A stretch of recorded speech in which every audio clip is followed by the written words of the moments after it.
This is CNN Breaking News. And welcome back to our continuing coverage of the massive manhunt now going on here in Boston and surrounding areas, particularly in the area around Watertown. Also a lot of activity in Cambridge. A controlled detonation is expected to take place in the residence where these two brothers have been living. That has not taken place yet. We'll obviously want to give a warning to anybody in that area when they hear that explosion. That is what police are trying to give plenty of warning on. There is also now another police are on the lookout for, and they want this information out there. Police are searching for another potential suspect car, Massachusetts license plate 116GC7. It's a 99 Honda sedan, a green Honda sedan. And again, it is described as a possible suspect car. Police obviously are saying do not approach that vehicle. If you do see it, immediately contact law enforcement. CNN's Carol Costello has been piecing together the timeline of all of this because it's in all the rush to report the latest information. It's very easy to lose sight of how we got here and the extraordinary developments that we have seen over the last 24 hours in this fast-moving manhunt. Take a look. It started Thursday night at 5:10 when the FBI held an extraordinary news conference.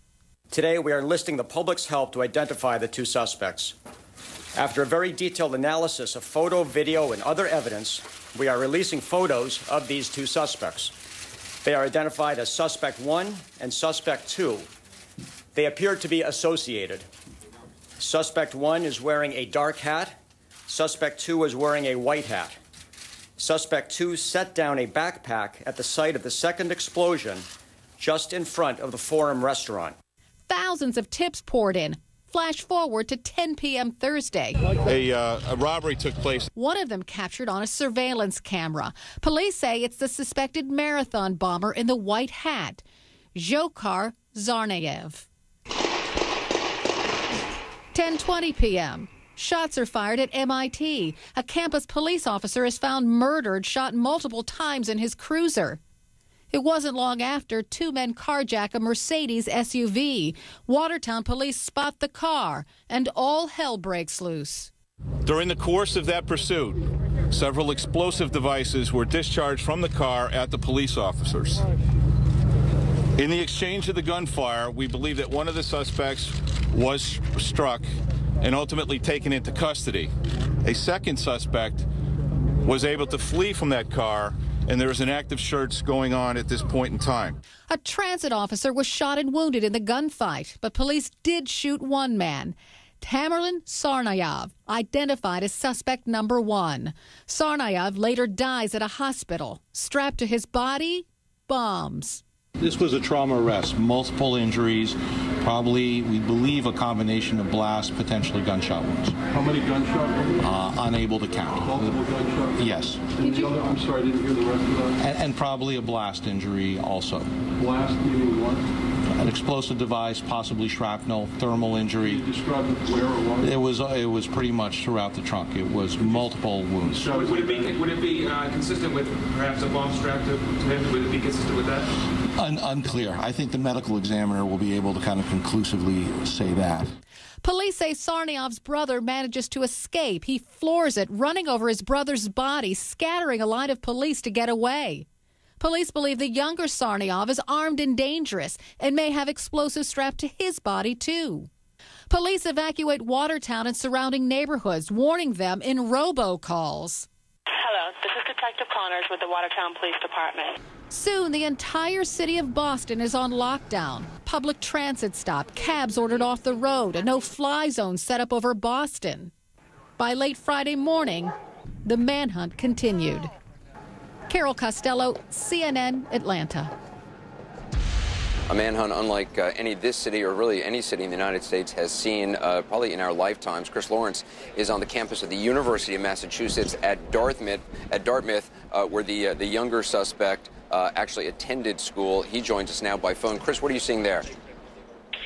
Yeah, Anderson, some more developments just in the last half an hour or so. We saw yet another Black Hawk helicopter land here on campus in a grassy field near the entrance of campus.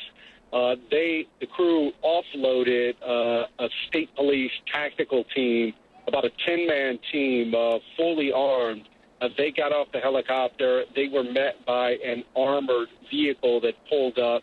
They loaded up on that armored vehicle and then drove further into the interior of the campus. This is at least the second time we've seen helicopters land here at the campus within the last hour or two. Clearly, there is something of interest, some potential evidence, whether that be something that was perhaps left behind, something that investigators want to check out, or perhaps a person or persons that investigators still want to talk to. But clearly, with the police presence here, they feel there is something of interest still here on the campus of UMass Dartmouth. We spoke with a lot of the students who know Jahar. That's how they refer to him, is just Jahar. Some of them lived on the same floor, a couple doors down in the same dorm. They said they'd see him at the gym a lot. In fact, at least two students said they saw Jahar here on campus after the bombing. They couldn't be sure exactly what time it was. They knew it wasn't in a classroom. They said it was around the dorms. And one of the young men we spoke with who had seen him, he also said that a friend of his had seen him in the gym. That would mean that he would have had to probably swipe his ID to get in. We flagged down the provost of the school to try to verify that. They were not going to give any comment. But again, at least from a couple students, they claim that they saw Jahar here on campus sometime after the bombing. The students here were evacuated. It started out with texts and emails telling them that they should leave. That then ramped up to resident assistants, RAs, coming to their door, telling them that it was time to go.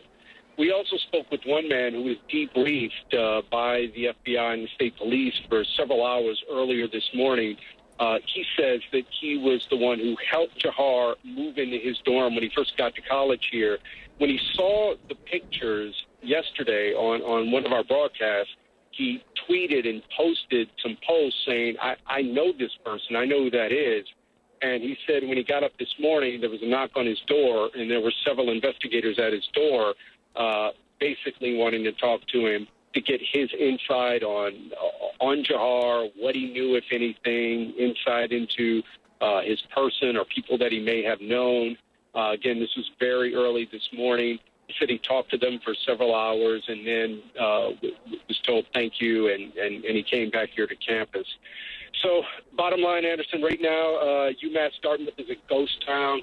Students are all gone. The only people that we can see on campus are the SWAT teams and the K-9 units. Anderson? Chris, let me just clarify one thing. To your knowledge, is he actually now living on campus? You said he had moved into a dorm on campus. There is this other house in Cambridge that police are at and where that controlled detonation is. Are you aware, was he living there in Cambridge or was he living on campus still?